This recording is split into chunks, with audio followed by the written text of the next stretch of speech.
Well, the Tide guy is starting to clean house. Former P&G CEO and now VA Secretary Bob McDonnell announcing the largest overhaul of the agency's history ahead of Veterans Day tomorrow. And it could mean a lot of heads will roll. The report we've passed up to the Senate committee and House committee has about 35 names on it. I've got another report that has over 1,000.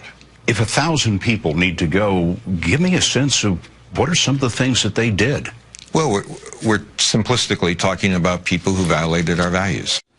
And maybe worse, to VA whistleblower Scott Davis on whether veterans can relax a little more now. I don't know. I guess the devil's in the details, Scott, and what people are called. Who do you want to see among that 1,000? Well, of course, again, thank you for having me, Neil. I'd like to see some of the people that I work for at the Chief Business Office. As you know, we've been talking about the 47,000 veterans who've died and VA covering those issues up. But I think the bigger issue, Neil, here is why are we treating this like an HR issue? VA has admitted that its actions delayed people's access to care. Where's the criminal investigation? Yeah, I was wondering about that. They're going to, disciplinary measures like you're fired. But for some of them, I mean, this is criminal behavior. I mean, if you're deliberately withholding care to a veteran and responsible directly or even indirectly for his or her death, that's not good. Exactly.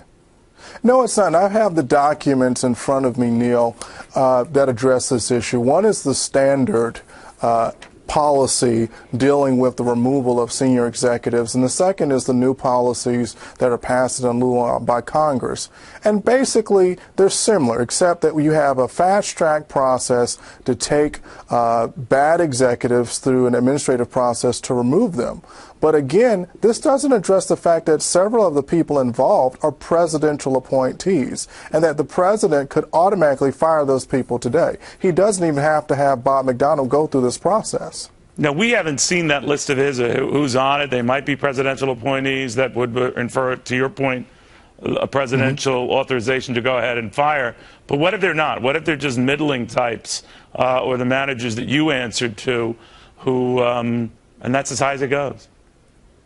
And I think that would be disappointing, Neil, and thank you for that question. I think the American people, in particular our nation's veterans, want to see real change at VA. And I don't think we can get there, respectfully to what Secretary McDonnell's talking about, without a public prosecution. I think this needs to send a message not to bad administrators at VA, but bad bureaucrats throughout the government. I mean, we're dealing with a system in our country now where we have government oligarchs who think they're above the law, they're above the president, they're above Congress, and they're above the people. All I know is this administration, Scott, is very big on protecting whistleblowers when it comes to defense contractors or those who have somehow abused the public's privileges, but not when it comes to guys like you at the VA who might have witnessed something far worse going on with our nation's veterans. That's a great point, Neil. I think the challenge people have with the issues at VA is because they address a systemic problem with the Department of Veterans Affairs, and that is VA no longer exists for the benefit of veterans.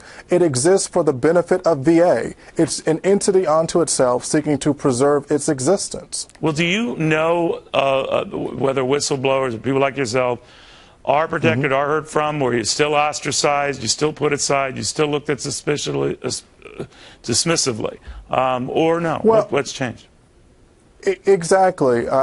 Here, I'm waiting. I'm waiting to get my performance evaluation, Neil. After my supervisor turned it in. I'd love to be a fly in the room for that one. Who's going to review you?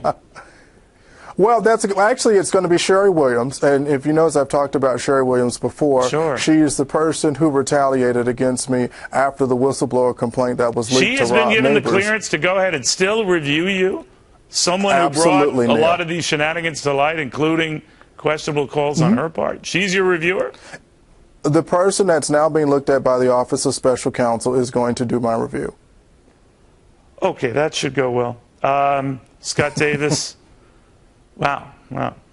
This would be like the fitness buff across the street critiquing me. Yikes. All right. Scott, keep us posted. VA at the Whistleblower Extraordinary. Risked a great deal to be with us and to talk about all of this. and he thinks he's not going to be getting a lot of thanks. All right.